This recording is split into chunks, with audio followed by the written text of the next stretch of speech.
Welcome to this introduction to film technique. This presentation aims to provide you with some basic metalanguage and analysis skills in order for you to develop a film review. Although films do not traditionally form part of literary studies, we study them because there are many intersections between the visual form of film and the print forms of literature. Novels, short stories, plays, and feature films all rely on narrative, plot, and characters to tell a story. All these forms rely on images and symbols to give their stories wider relevance and significance. Many novels and plays have also been adapted to film. The differences between film and print-based forms of literature are more important than their similarities. Literature depends, above all, on language to construct and convey meaning. Film, on the other hand, relies chiefly on a different kind of language, the language of moving images. This is particularly important for us in generating reviews on a film. Whilst some films are original artworks, others are adaptations of a print-based text from literary history, often by renowned authors known for their use of language. In these cases, part of our analysis of film needs to take into consideration how the director's use of visual images either enhances, replaces, or even detracts from the essential elements that made the original so great. Because the language of the moving image is at the heart of understanding and analyzing film, we need to spend some time deciphering that language and understanding the construction of film and the various elements that can be found, at least on an elementary level. In order to start realizing and understanding the various elements of filmmaking, we are going to consider the following areas of film structure: visual elements, sound, narrative structure, as in the story elements, and point of view. Firstly, let us consider some of the visual elements within a film. To begin with, we will look at mise en scène.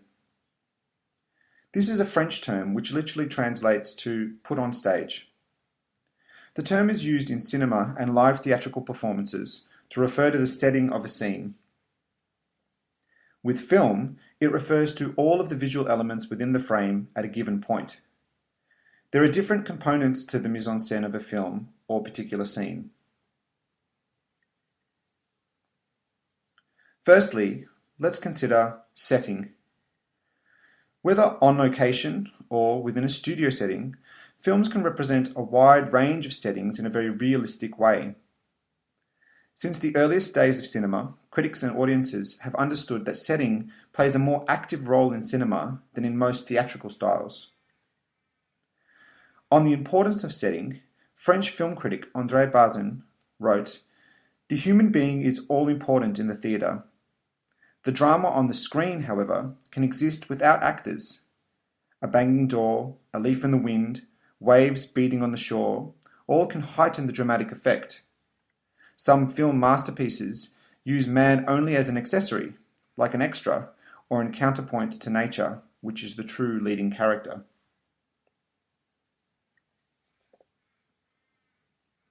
Next we have lighting. This can vary in direction, color, texture, and intensity, in order to achieve various effects consistent with the film's genre.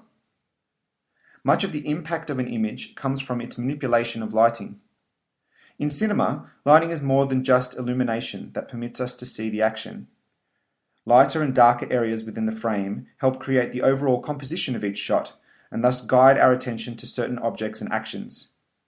A brightly illuminated patch may draw our eye to a key gesture, while a shadow may conceal a detail or build up suspense about what may be present. We can define these using terms such as quality and direction. Lighting quality refers to the relative intensity of the illumination. Hard lighting creates clearly defined shadows, crisp textures, and sharp edges, whereas soft lighting creates a diffused illumination. The direction of lighting in a shot refers to the path of light from its source or sources to the object lit. Frontal lighting tends to eliminate shadows and creates a fairly flat-looking image. Backlighting comes from behind the subject filmed and tends to create silhouettes. Underlighting suggests that the light comes from below the subject and tends to distort features. Top lighting is the spotlight effect, shining down from directly above, illuminating only partial features of the subject. Costumes incorporate clothes, personal props, and makeup, all of which contribute towards characterizations. Like setting, costume can have specific functions in the total film, and the range of possibilities is huge. Makeup was originally necessary because actors' faces would not register well on early film stocks.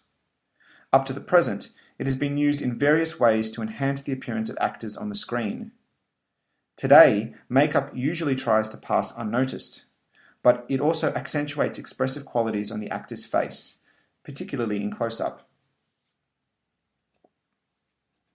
Staging. This refers to the way in which the actor talks and moves, their mannerisms, posture, facial expressions, and so on.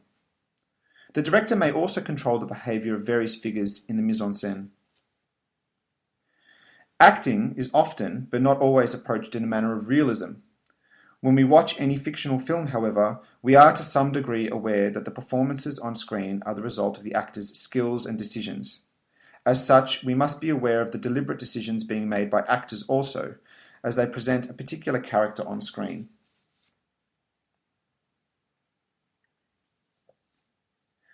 With regards to time, the filmmaker decides how long a shot will last on screen. Within the confines of the shot's duration, the director can control the rhythm of time as it unfolds. Although the issue of rhythm in cinema is enormously complex, we can say roughly that it involves beat or pulse and a pace. Movement on the screen can have a distinctive visual beat, such as the flashing of a neon sign or the steady climb of an elevator. Movement can also mark pace, such as the acceleration of a car in a chase scene or a switch to slow motion graphics. Cinematography is another aspect of the visual elements of film. Cinematography involves all aspects of the use of the camera to film the action. In film, the shot, or cinematography, is often discussed via the framing of a shot. The frame is not simply a neutral border, it imposes a certain vantage point onto the material within the image. In cinema, the frame is important because it actively defines the image for us. The main elements of cinematography that we are going to consider with regards to framing are focus, camera distance, camera angle, and camera movement. Camera focus can draw the audience's attention to particular characters, a backdrop or object, or place equal emphasis on characters and their setting.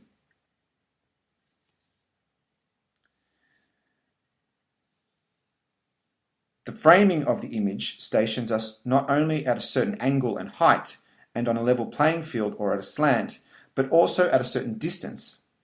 Framing supplies a sense of being far away or close to the mise en scène of the shot. This aspect of framing is usually called camera distance. Changing the camera distance is one of the most important ways in which filmmakers can represent the constantly shifting perspective of an omniscient narrator. Different camera distances allow the filmmaker to represent both the larger context of characters and the smallest details of their physical interactions and reactions.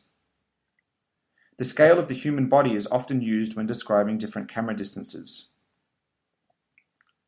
In the extreme long shot, a human figure is barely visible. This is the framing for landscapes, bird's eye views of cities and other vistas. In the long shot, figures are more prominent, but the background still dominates. Shots in which the human figure is framed from about the knees up are called medium long shots.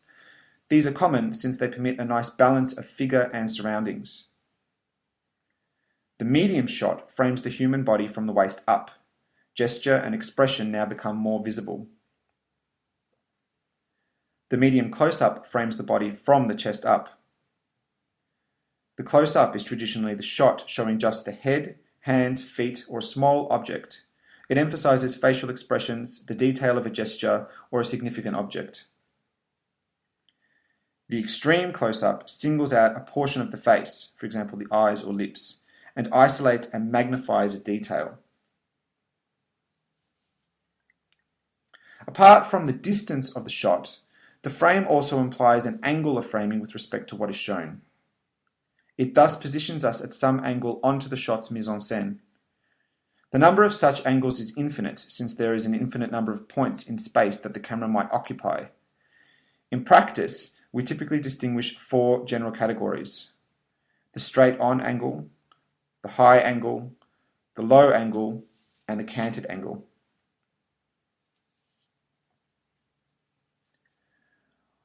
All of the features of framing we have examined are present in paintings, photographs, comic strips, and other sorts of pictures, as well as in film. But there is one resource of framing that is specific to cinema and video. In film, it is possible for the frame to move with respect to framed material. Mobile framing means that within the image, the framing of the object changes. The mobile frame thus produces changes of camera angle, level, height, or distance during the shot. We usually refer to this as camera movement. There are several kinds of camera movement, each generating a specific effect on screen. The pan, short for panorama movement, rotates the camera on a vertical axis. On screen, the pan gives the impression of a frame horizontally scanning space. It is as if the camera turns its head right or left. The tilt movement rotates the camera on a horizontal axis. It is as if the camera's head was swiveling up or down.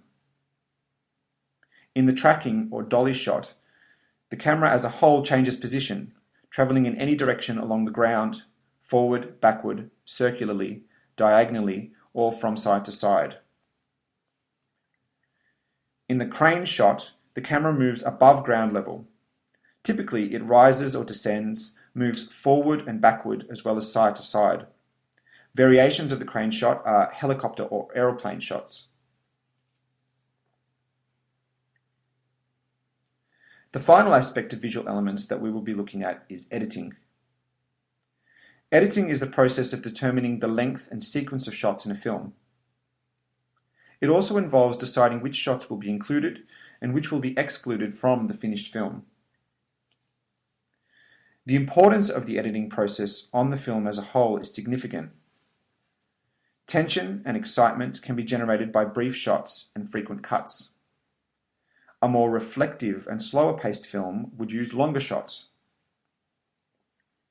Editing helps to create not just the film's narrative, but the style and feel of a film, which are crucial to the ways in which the audience experiences and reacts to the film's events.